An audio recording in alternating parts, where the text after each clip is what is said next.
Well, hey, good morning. Welcome to the Blue Gamer Bluecast Morning Show. I'm your host, Adam Blue. 30 plus year video game playing enthusiast. That's really all I got.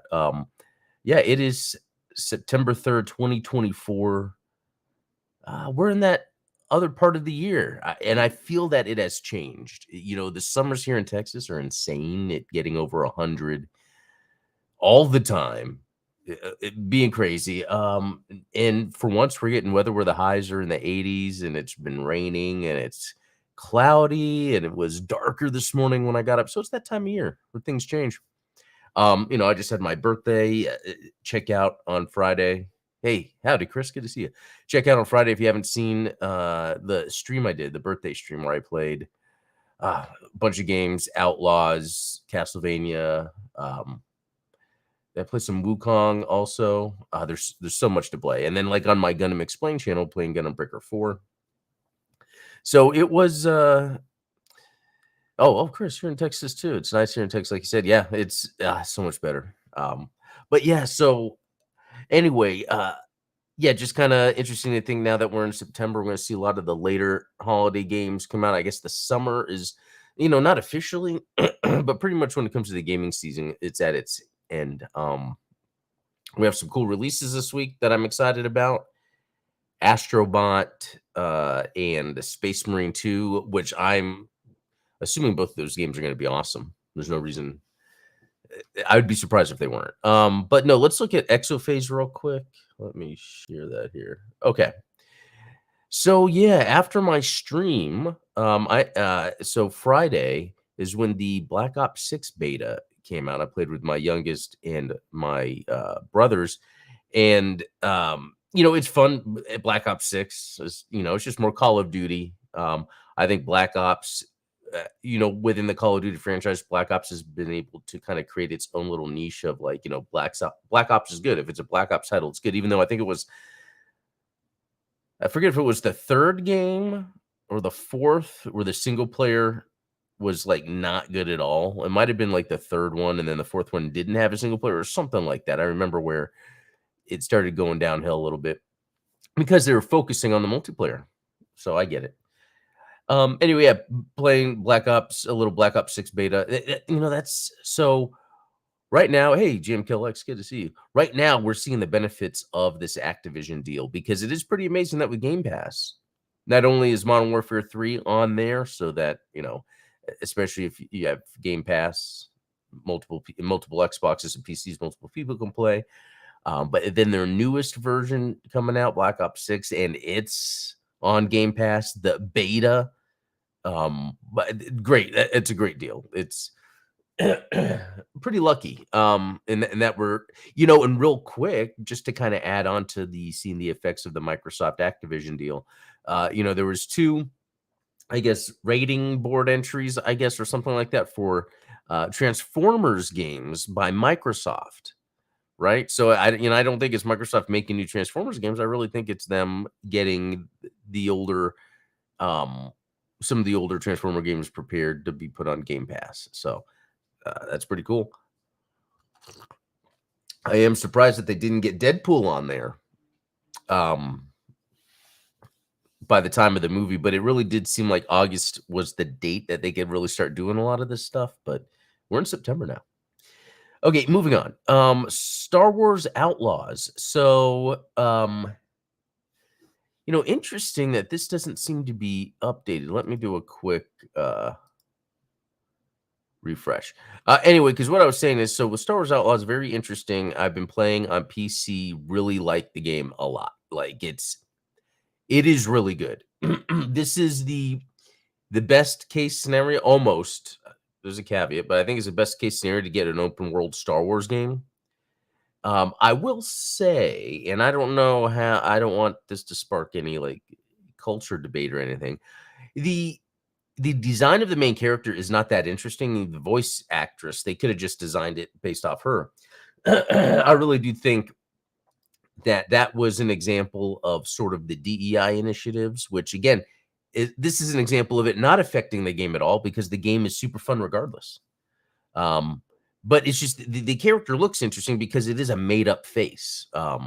I mean, I know that might sound weird, but for instance, the Fallen Order, Jedi Survivor, I mean, that's an actor that they use, and I would think you would want to do that with the Star Wars franchise. Yeah, even with the Star Killer, with the Unleashed games. So it's it's kind of interesting that that instead of going for like the actual face of the actor, they just made up a face. Um, anyway, the other thing is with this Ubisoft Premium, you're supposed to also be able to get cross saves, which I've done and it works. It's funny when that game Immortals first came out, I got it on PS5. I got to the end and then I just never really played it. So then, like a year ago or so, it was about a year ago, I loaded it up on the Xbox PC Game Pass, and it was right there at the last boss and beat it.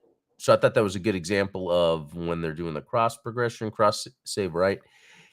This it doesn't have it. I thought it would, so I loaded it up on my Xbox and Star Wars Outlaws.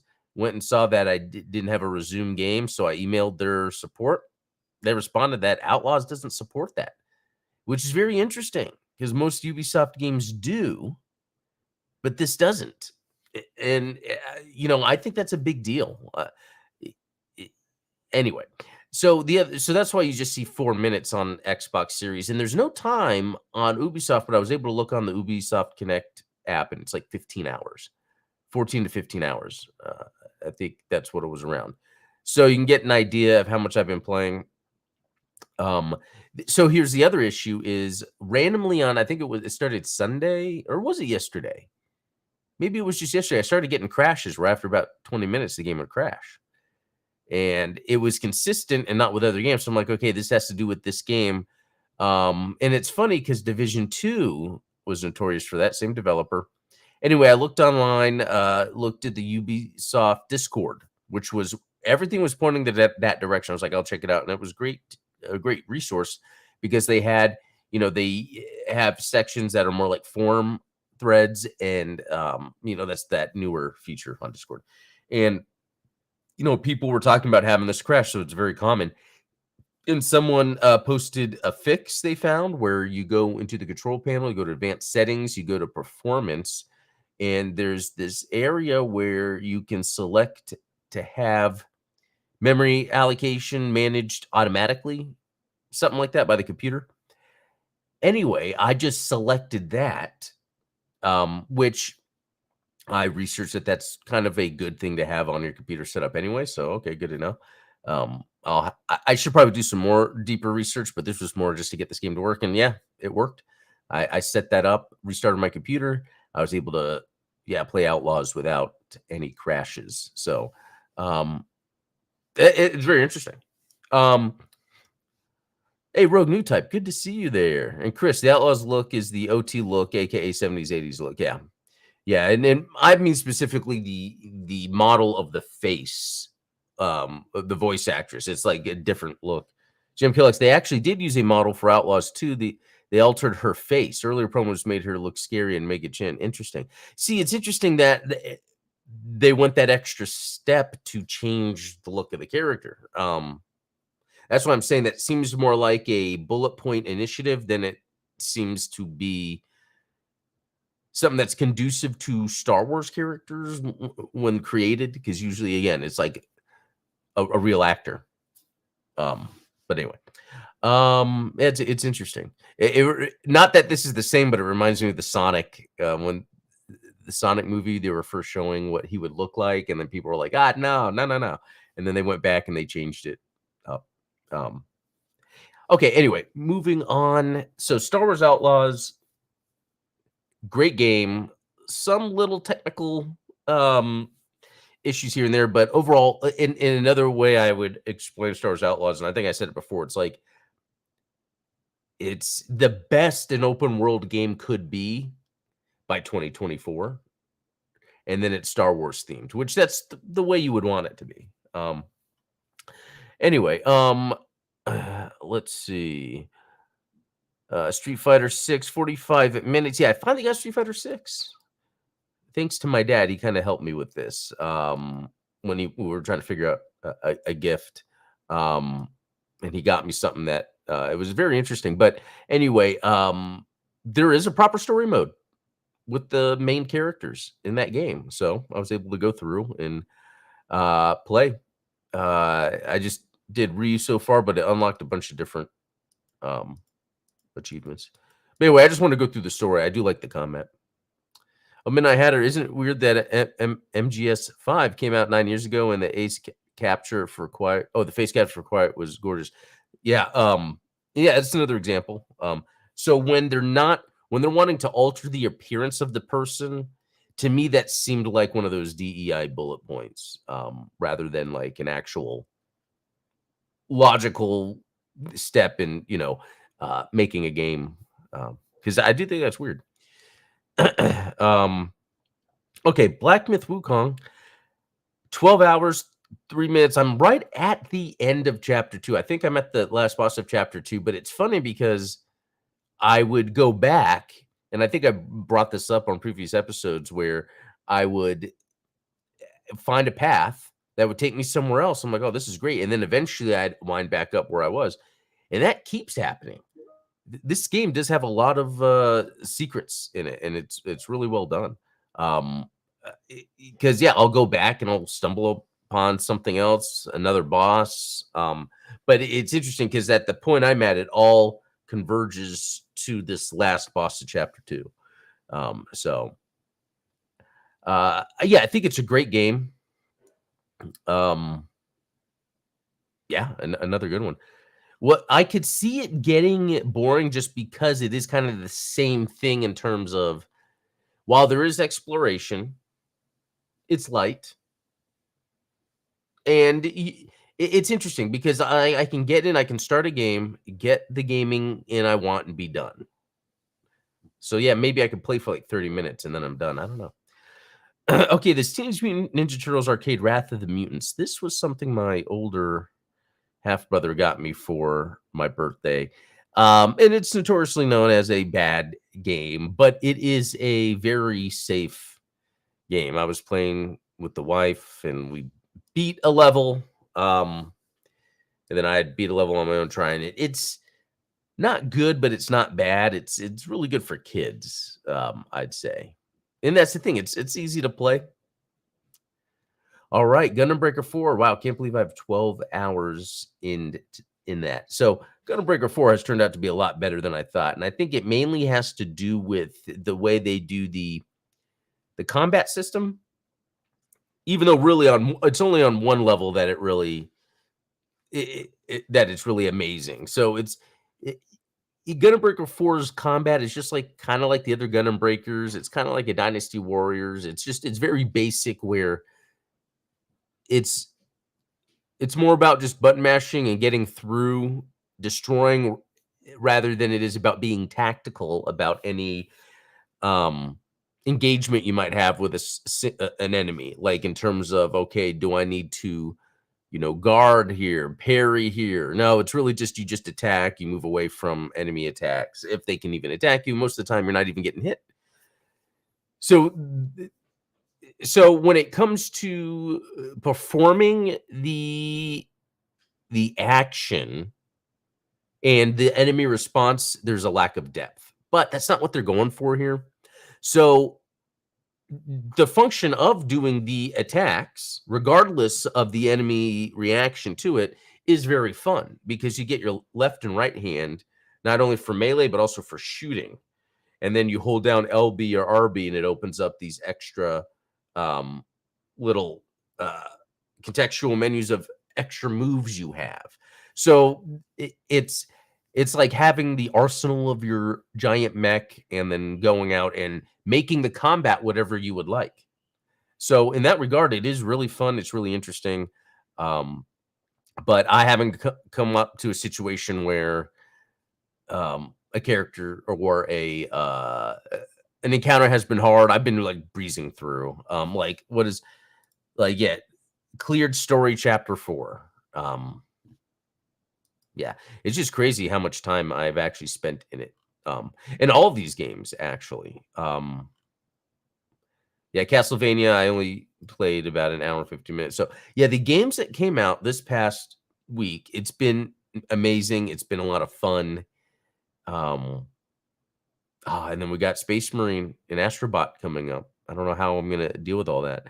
Okay, anyway, so yeah, that's that. That's what I've been playing, and it's been a lot. And I don't know if really just this time talking about it is really enough.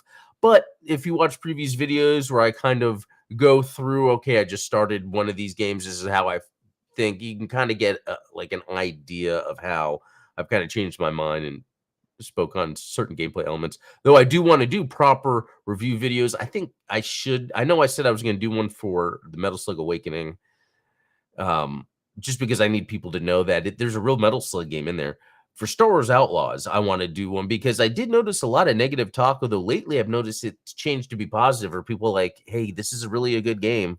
Because I think people are just dunking on Ubisoft to begin with. But Star Wars Outlaws is good. Okay.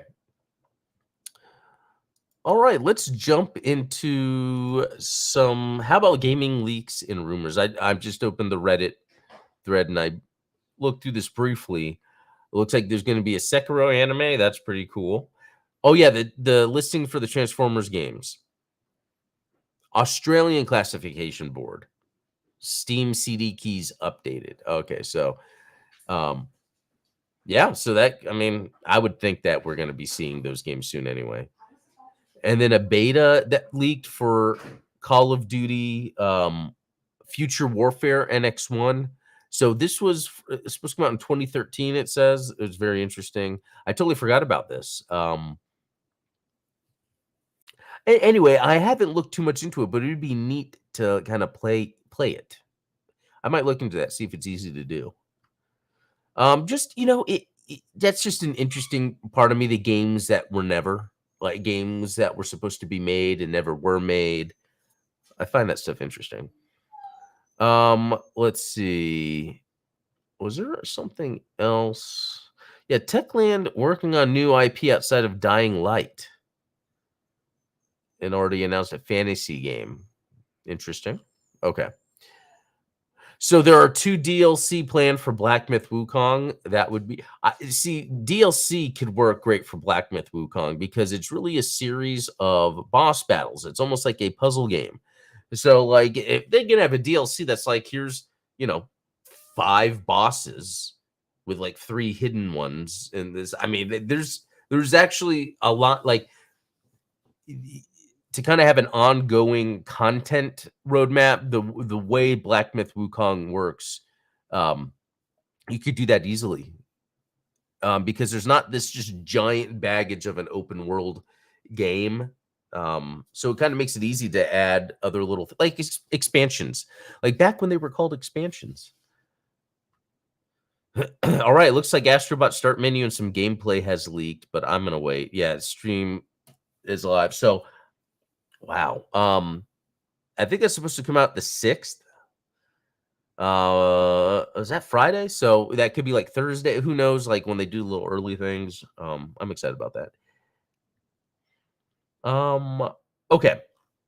So expansions, Adam showing your age. Yeah, but it was funny back, yeah, in that PC gaming era where that was just normal. There was DLC. It was just, I guess it wasn't downloadable. It was bought at retail in a box, the expansion packs. Which is kind of what the stuff is. It's funny how I've learned words being used in the future. It's kind of how like AI is lumped with everything, but I think DLC is also where sometimes people look at DLC as microtransactions, or DLC could be looked at as full-on expansions. And within that, then sometimes the conversation gets confusing. All right, let's look at I guess let's look at some news. Court denies cheat sellers appeal over 4.3 million win to Bungie. Golly, that's a lot of money. Well, man, a cheat seller. They had their own company, Aim Junkies. I mean, yeah, I heard of them. It's just crazy to think that people want to do that in the first place.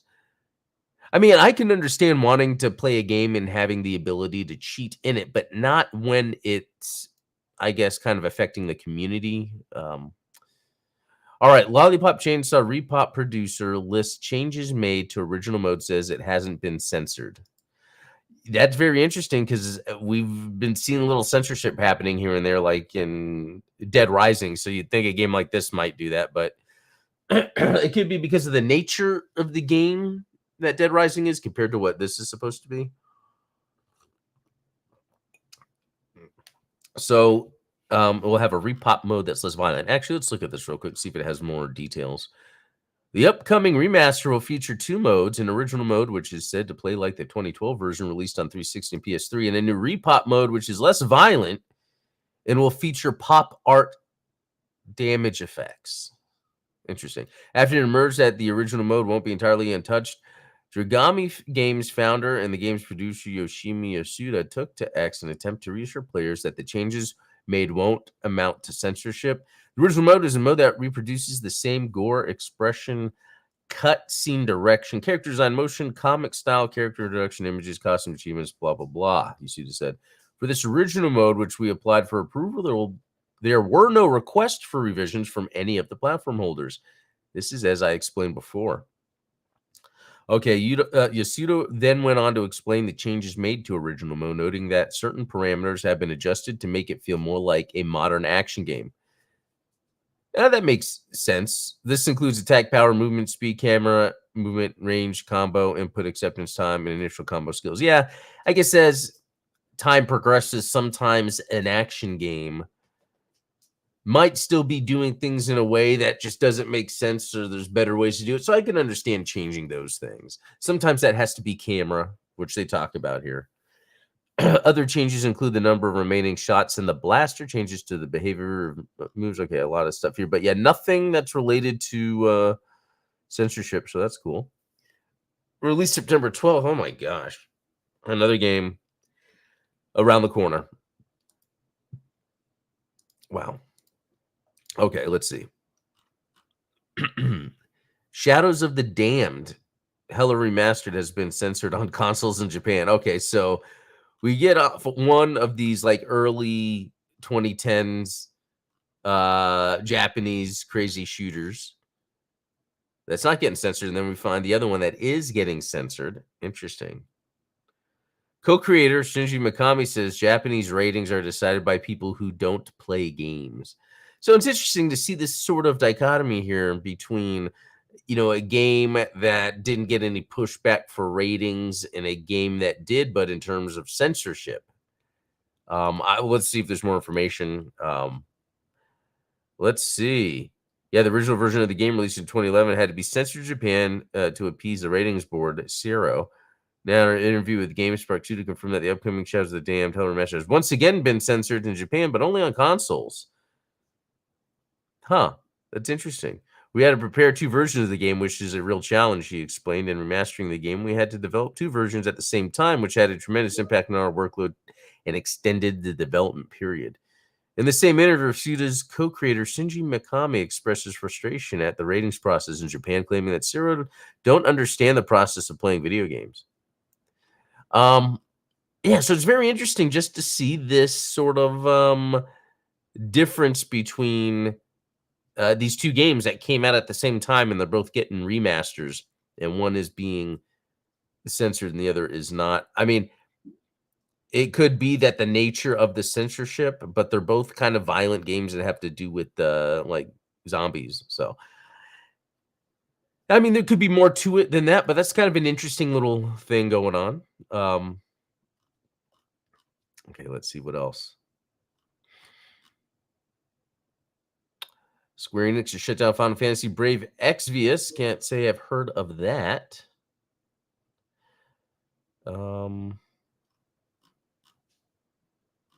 Did Sony send Concord out today? Seems like it. I'm actually surprised how little people are actually playing it. And I guess I'm one of them that's not. But it's like crazy to see, for instance, this weekend, I think Gundam Breaker 4's peak concurrent players was 27,000. And Concord is not even a fraction of that, which it's just weird. It's almost like this is a fake game that's not really out. We're just seeing news about a game that came out. Because how many people do you know that actually played it? I don't know.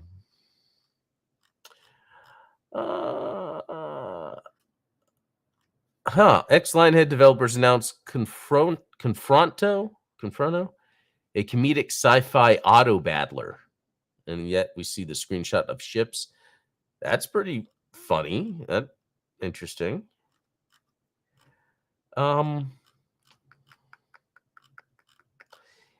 Anything else? No, not really. I think that's about it. I mean, really, yeah, not much in terms of news. Just yeah, coming back off of a break, work, holiday, birthday, playing tons of games. It's actually been fantastic to end the summer with my birthday and all those fun games. And then we have even more coming. I mean, while I'm trying to, and it's funny, I say I'm trying to beat these games, but I need to reframe it. I'm really just playing these games. Am I trying to beat them? I mean, that's probably the action that could occur as I continue to play a game, but I can't say I'm trying to beat a game. Because it could be that I've played enough to where I want to move on. That's the thing with Star Wars Outlaws, Gundam Breaker 4, and Wukong. Out of all of them, the one that I feel accomplished if I beat it would be the Gundam Breaker 4, just because it's very structured in here's this stage, here's this stage, here's this stage, here's these kits to unlock. That feels very satisfying. Star Wars Outlaws, it's like a world. It's a lived-in world, and for me, it's less about playing it to beat it, and it's more about playing it to experience the Star Wars world. Like even yesterday, there was a point to where I'm like, man, I've been going on so many missions, so many quests. Let me just walk outside this main starting area and just start exploring these immediate areas. And I had a lot of fun doing it. You know, that's kind of a typical open world game thing one does, but what Star Wars Outlaws does is, thankfully, being this IP, they have a really tight and good open world game that is a lot of fun, that does all the little things, and it even does, little things right. You could be surrounded by bad guys and take them all out easily. They're not trying to make it super realistic. They're making you feel like you have power in the Star Wars world, and a lot of it is like Han Solo. I mean, I am using Han Solo one-liners in real life. Like, I will be sneaking behind a base, and then I see this guy, and I'm like, okay, let's go take him out real quick. And then I do it real quick, not realizing I didn't look to see if someone was right there. And then he's like, oh, hey, there's someone here. And I'm like, what did I get myself into? Like, I'm doing all these things where I feel like Han Solo, where I'm getting myself in trouble, but I'm getting out of it. Especially like if I'm on my speeder and I'm trying to like get away and trying to do something funny, to do some tricks, and I run into a rock and I go flying off my speeder. I'm like, oh boy, this isn't good. Like, I feel like I'm Han Solo, and then I'm throwing a thermal detonator while jumping back onto my bike and getting taken off. And yeah, it's a lot of fun. And then let's see, as we're getting to the end here, is there anything else to leave off with that might not be directly related? Yeah, like for instance, VR. I played just a little bit of VR. There's this Warhammer 40,000 Battle Sisters game that is awesome. It's just like Half-Life Alyx, where you walk around complete freedom and shoot and fight with your sword. So that'll be another discussion some other time. Anyway, so that's about it for today, y'all. Thanks for tuning in. We have a lot more to talk about this week, so there's a lot more to talk about. So anyway, I will see y'all later. Have a good one.